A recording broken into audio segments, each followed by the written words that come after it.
Hi, everyone. I'm Carlota Pico from the Content Mix, and I'm excited to be here today with Luc Berlin, who leads the Enterprise Sales Enablement Division across EMEA and North America at Shutterstock, and also has 14 years of experience in marketing and communications. Welcome, Luc, and thank you so much for joining us today on the Content Mix. Thanks, Carlota. It's my pleasure to be here. The pleasure is ours, Luc. Well, let's jump straight into the interview then. To get this interview started off, I'd like to learn a little bit about your background, a bit about your company, and also how you got into your current role. Yeah, sure. I think my background is quite an interesting one. I'm not going to get into too much detail, but initially I was actually going to go to medical school. And then I got into marketing a bit serendipitously.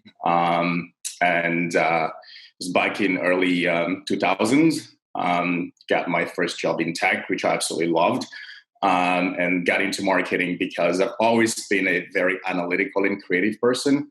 And so I felt like had I just gone straight to medical school, it was just going to be a lot more science, and my creative side was going to be neglected. And so when I got my first job in marketing and in tech, it was like my world just sort of blew apart, and it was a perfect fit for me. So throughout my career, I started in sort of like demand generation, upper funnel marketing, worked my way down to marketing automation, middle of the funnel, and now I'm what we can say bottom of the funnel, where I work very closely with sales teams and helping them close deals faster. Wow. Okay. Well, I will zoom into your experience in marketing enterprise later on into our interview. But to begin with, I do want to talk about your LinkedIn profile because I was snooping around and looking at the different experiences and your journey throughout your professional career. But I also came across your portrait photo, obviously, which is a black circle, which I'm assuming is to show your solidarity with the Black Lives Matter movement. I also uploaded a black square to my Instagram handle, to my personal Instagram handle, which doesn't affect my brand because I'm an individual. But I do want to talk about how this movement can affect a brand from a company perspective. So companies posting a black image on their social networks have been either praised by consumers or have also received a lot of backlash for commercializing a tragedy. So from a marketing and sales perspective, and considering your experience in the field, should brands react to social issues? And if so, how and why? Yeah, that's a great question. And I'm very happy that you're bringing that up. But I need to correct you on one assumption you made. So I actually uploaded my picture on that black square a week before the whole Black Lives Movement asked people to upload their pictures. So I had done that totally independent of what was going on in this space. And what really prompted me to upload that picture is I'm sure everybody now is aware of, I saw the George Floyd video. And I was outraged by it. Obviously I think any human would be outraged by it, but being a Black man was incredibly painful for me. That was sort of like my little stance in terms of, we need to be aware of what's going on. And it was not really specifically for Black lives. My post about that picture is for racial inclusion across all races. So I understand the Black Lives Movement. I think it's the right cause, but I did not necessarily make my decision based on that movement. So to answer your real question, I think that yes, absolutely. I think companies should be involved in either responding to cultural factors that may impact them, certainly may impact a lot of their employees.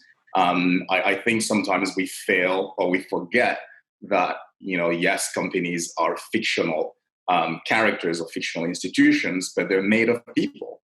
A company is not just this imaginary entity. It's made of people. It's made of people of different backgrounds. It's made of people of sort of different interests. It operates within communities of people, right? And I think that, as consumers, speaking for myself, I would like to know where a company or a specific company stands in regards to different social, cultural events that may be of impact to me or may be of impact to a friend of mine. So yes, I think companies need to be involved, but it needs to be genuine. I think that some companies who've been accused of riding the wave, let's say, it's perhaps, and I've seen a lot of this on LinkedIn. It's a company would say we stand. We commit to doing this, but they say nothing about the action they're going to take. And commitment without action means absolutely nothing. The second part is like a lot of people have seen is companies who say, we commit again to diversity, and then they get showed their leadership team, and their leadership team is mostly just white male, and then it feels a little bit light. I have an additional point to that. I also think it's easy to point fingers at a company because of their leadership team, but the leadership team is just a visible part. I am much more interested in the people who are working at those companies that you can't see, right? I would be totally okay if a company has a leadership team that's white male. Obviously, diversity is something that you want, but I think people should be giving opportunities and should be getting roles out of merit. And in some places it might be harder than others, but I'm very more interested in how a company is bringing in people of minority background, and how a company and what steps a company has put in place to help those people grow within the company. So for me, it's a bottoms up approach. It's not a top down approach. Mm-hmm. Yeah, I completely agree with your response. As well, I would add that from a marketing perspective, it's extremely important to include diverse backgrounds as well, because consumers don't fit the same size. So one size does not fit all. And the more we know about consumers, the more we know about our audience, the more we're able to relate to our audience and communicate with our audience, the better we'll be at our job as well. So I think it's extremely important also from a business perspective to have a very diverse community, a very diverse, I guess, group of employees. Yeah. I mean, one of my favorite quotes is diversity is a solution to all problems. Huh. And I think sometimes we get bogged down because we think of diversity simply in terms of race. But diversity is also in terms of perspective. And yes, those are tied to someone's cultural background or racial background. But diversity means a whole lot more than just race. Yeah. I love that quote, by the way. I'm going to have to use that quote as well. Please do. With your permission, of course. Okay, well, let's move into marketing, enterprise marketing, which is your current role at Shutterstock. For our audience, FYI, enterprise marketing is a company-wide effort of a large business to retain its existing customer base while generating new leads through integrated multi-channel campaigns targeted towards large enterprises. Okay, so what are the challenges of your day-to-day job? Challenges of my day-to-day job really is staying ahead of what's going on. So, I'm a marketer, I'm a person in general who believes in being proactive. So I believe in really understanding what you do before you need to do it, or understanding what you need to do before you do it. And so, like I said, I work very closely with our sales teams. And from an enterprise marketing standpoint, if you sort of think of how the sales team goes and sell, it's, they have to identify a client or prospect who has a specific need that we think we can satisfy. Mm-hmm. So, but we need to convince them.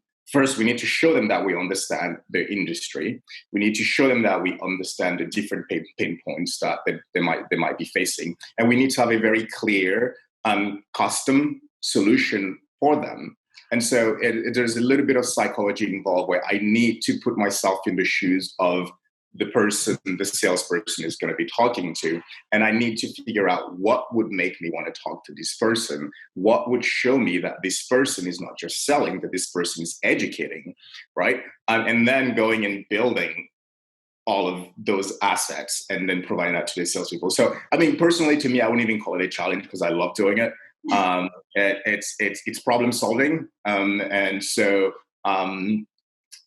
every day that I get to solve a specific problems and I can have an impact on the company, bottom line or really just corporate direction, then I think it's a good day. Okay.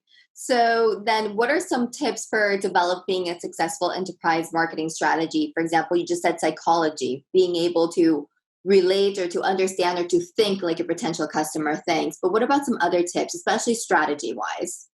Yeah, I think probably the most important tip I would give is understanding the sales funnel. Because enterprise marketing, it's really all about the funnel. From top of the funnel, how you bring in the leads, what sort of campaigns you're running, the structure you have to manage that funnel. So let's say from the beginning, if you're running demand generation to get those leads, and the SDRs who are then working those leads and putting them down, the marketing automation system you're using for nurturing and making sure that the right people are on the right cadence, the relationship you have between marketing and sales in terms of we start working prior to the opportunity. You just don't bring marketing is a strategic resource, not a tactical one. And so the earlier you bring marketing, the more likely you're going to get the most out of them. And so as you're working down that funnel and you get to the opportunity part where a sales rep has to go and sell that deal, that's really where that sales enablement piece comes into place, which is how do you sort of bring all of those things together and create materials that will allow the sales rep to go and close that deal, and certainly close that deal faster, but also really show the customer, the potential customer, that you understand the breadth of the problems that they have. So they might come for one thing, but then at the end of the deal, you've helped them understand the impact you will have across different or other lines of their business. And they're really buying into your contribution as a partner, not as a vendor. Okay. Yeah, no, that definitely resonates with me because in my current role, I'm head of business development at Vera Content, and I have a very commercial mindset because I do a mix of marketing, but also sales. At the end of the day, my marketing is what's going to lead me to close that deal. So yes, I think we're both on the same page when it comes to how important the sales funnel is, and how important sales in general is, because without money, you don't have a company. Yeah, absolutely. So, I mean, I think there's a very close and strong symbiotic relationship between sales and marketing. I think companies that succeed and that do very well, it's a very blurry line between marketing and sales. And I think, personally, that's how I've worked with sales organization, and I think I've been quite successful doing that.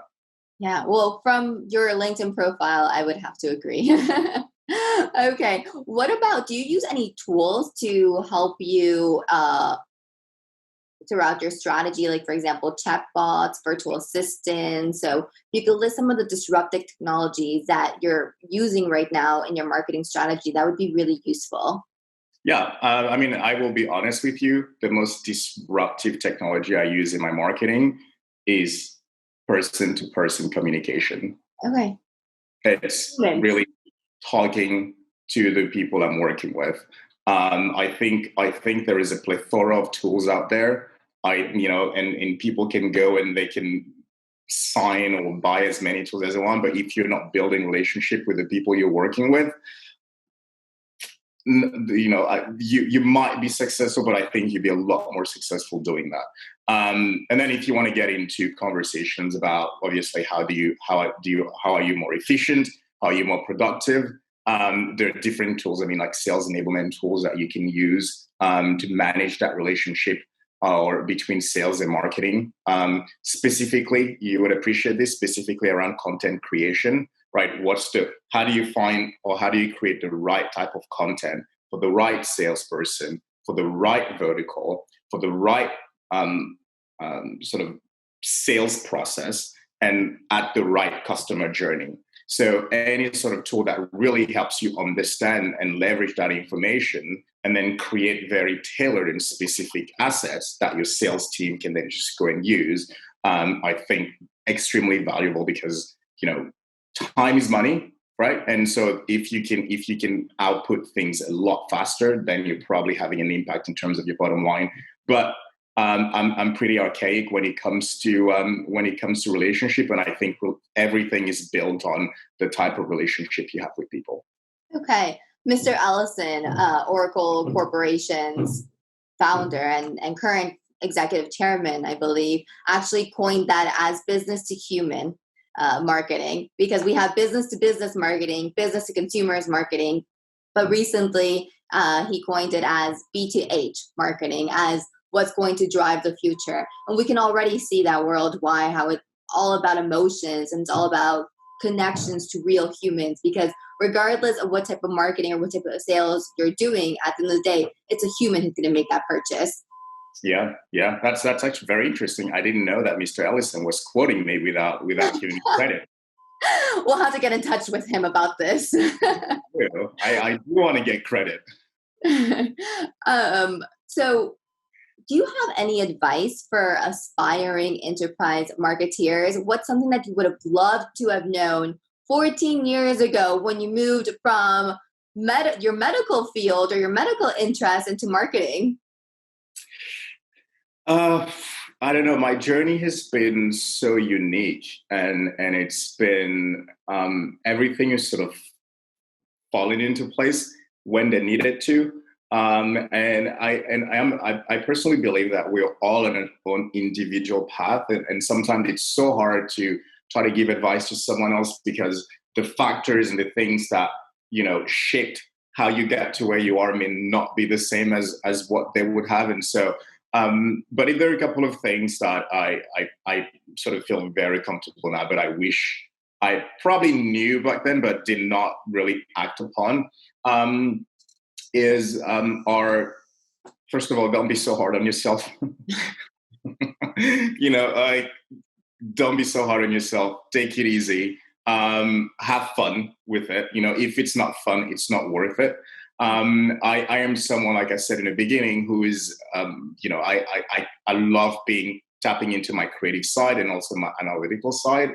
And I think I'm pretty sure I'm not the only person in the world who's like that. So if you're that type of person, I found enterprise marketing is really great. If you love solving problems and don't like to get bored and just like to work with sort of different problems at the same time, that's also great. Besides that, really, it's make sure you're involved in doing something where you feel you're having an impact. We spend so many hours of a day and certainly so many years of our lives working. And if you have the ability or you have the opportunity to do something that you're truly passionate about, then that's what you should be going for. Absolutely. There's that quote that if you love what you do, you're never really working. That's why I work a lot. I'm sure Shutterstock loves to hear that. Okay, well, let's talk about coronavirus. Obviously, COVID-19 has been affecting industries across the world, and it's also affected advertising and marketing budgets very much. We've seen a lot of layoffs, unfortunately. What major lessons have you learned during this time about marketing, and what do you think the future of marketing will look like? Yeah, I mean, obviously, it's been very interesting. I think that if there's one thing that we've learned from coronavirus is that the world is a lot more fragile than we thought it was, and we don't have as much control as we think we do. And it's harsh. It's a harsh reality, but I think that it maybe was time for us to learn that lesson. As it relates to marketing. I think one thing that's very important is to also say, in the face of challenges, there are always opportunities, and marketing is not any different. So it's the analogy I like to give. It's like stock market. When everybody panics, that's when you keep your cool and you buy. So within the COVID-19, we've seen a lot of companies have slashed their budgets. A lot of companies have gone dark. And I think that you still want to have a little bit of a presence, and you still want to still be engaging with people.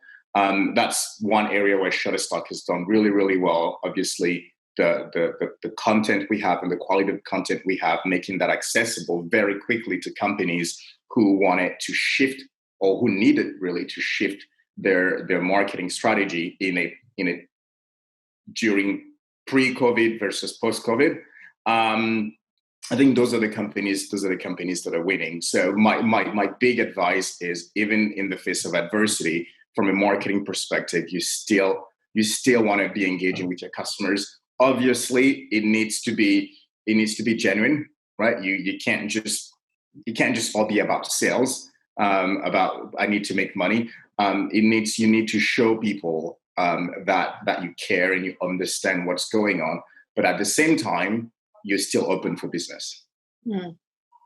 That's a beautiful response. I actually had the privilege of interviewing Skyscanner's global social media manager a few weeks ago. And obviously Skyscanner is all about travel, right? And during COVID-19, we saw that travel all of a sudden came to a stop.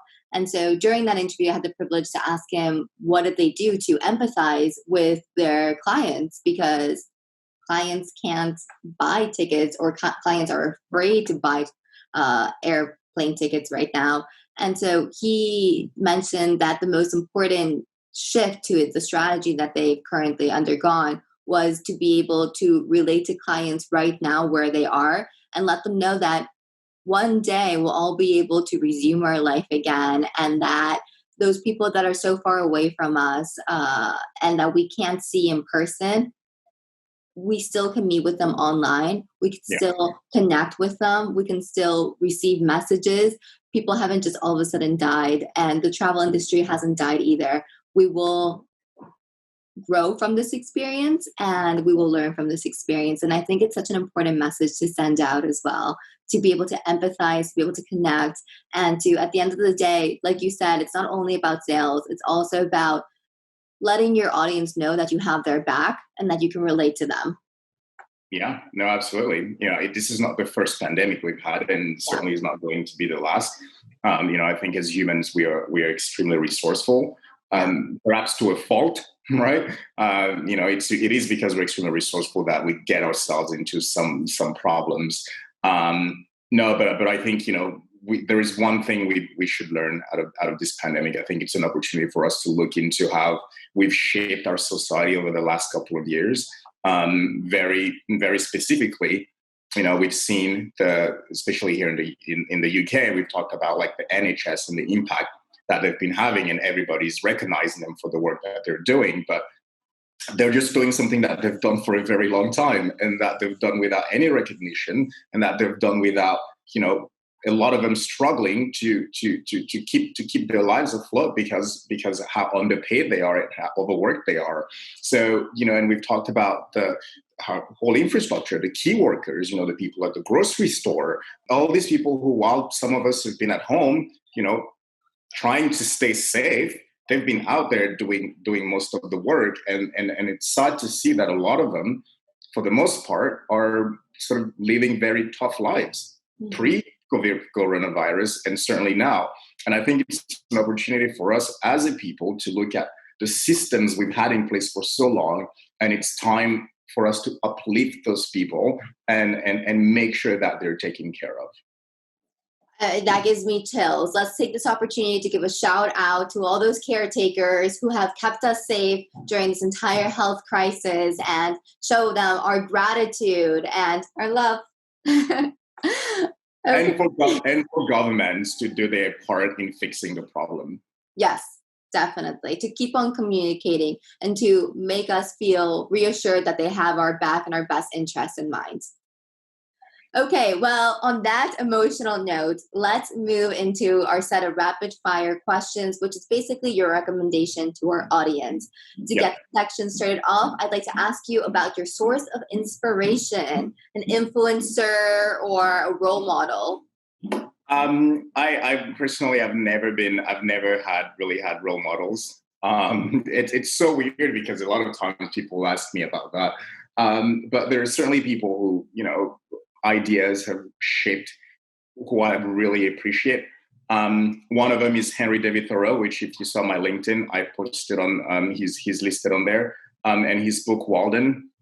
And when he talks about life in the woods and the importance of simplicity, well, I think, when I read the book for the first time, it really, really resonated with me. And I think we can appreciate that now where so much of our life there's just so much going on. And, the ability to just really simplify things is I think people who can do that are the ones who are doing well. Otherwise, you're just sort of caught up in this field of anxiety and stress all the time. And, that was like, I think early 1900s or late 1800s that he wrote that book. So it's certainly one person I admire. Thorstein Veblen is another one. He wrote about the theory of the leisure class. Again, something that we're seeing now.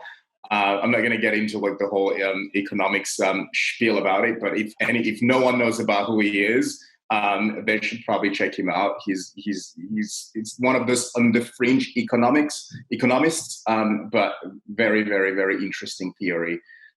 So those are like the two people that I've shaped a lot of my views. But at the moment, I don't really have any role models.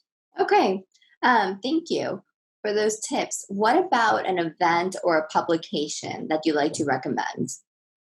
Ooh. An event or a publication that I like to recommend.